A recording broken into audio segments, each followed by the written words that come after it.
E vocês lembram daquela pedra cortada sem auxílio de mãos em Daniel 2, 33 e 45, naquela visão dada a Nabucodonosor? Afinal de contas, quem é a pedra? Porque muitos falam que é Pedro, outros falam que é o próprio Jesus, mas será que não é mais do que isso? Mateus 16, 18, que tem essa passagem, Jesus está respondendo: também eu te digo que tu és Pedro. Por que ele está falando isso? Pedro tinha acabado de afirmar que Jesus era o Filho de Deus.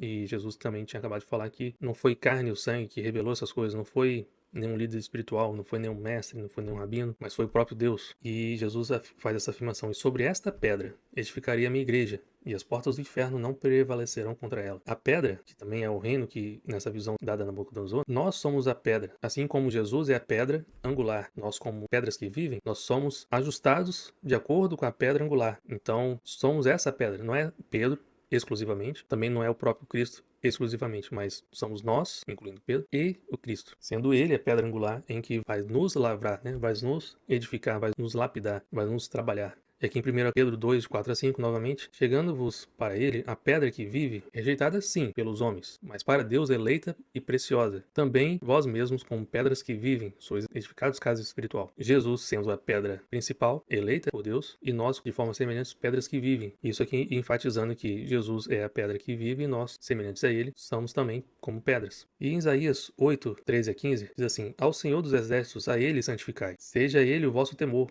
seja ele o vosso espanto. Ele vos será santuário. Em Isaías já está falando isso. Ele vos será santuário. Mas será pedra de tropeço e rocha de ofensa às duas casas de Israel. Já está falando que muitos dos judeus não aceitarão a Cristo como o Messias.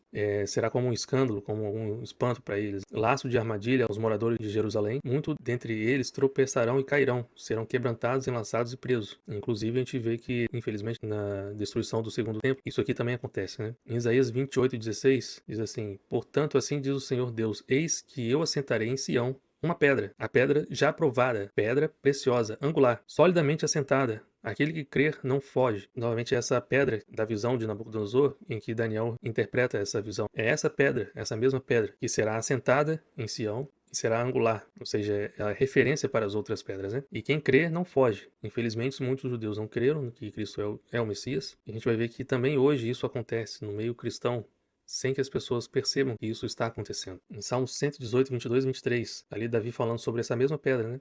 A pedra que os construtores rejeitaram. Essa veio ser a principal pedra angular. Isso procede de Deus e é maravilhoso aos nossos olhos. E em Hebreus 3, de 3 a 6, a gente vai ver que essa casa de Cristo somos nós, se guardarmos firmes até o fim. Jesus, todavia, tem sido considerado digno de tanto maior glória do que Moisés, quanto maior honra do que a casa tem aquele que a estabeleceu. Pois toda a casa é estabelecida por alguém, mas aquele que estabeleceu todas as coisas é Deus. E Moisés era fiel em toda a casa de Deus, como servo, para testemunho das coisas que haviam de ser anunciadas.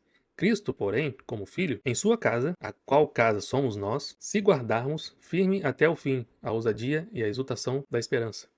E também tem essa condição, se guardarmos firmes até o fim. Não é uma vez por todas e impossível de ser alterado, mas temos que guardar firmes essa esperança.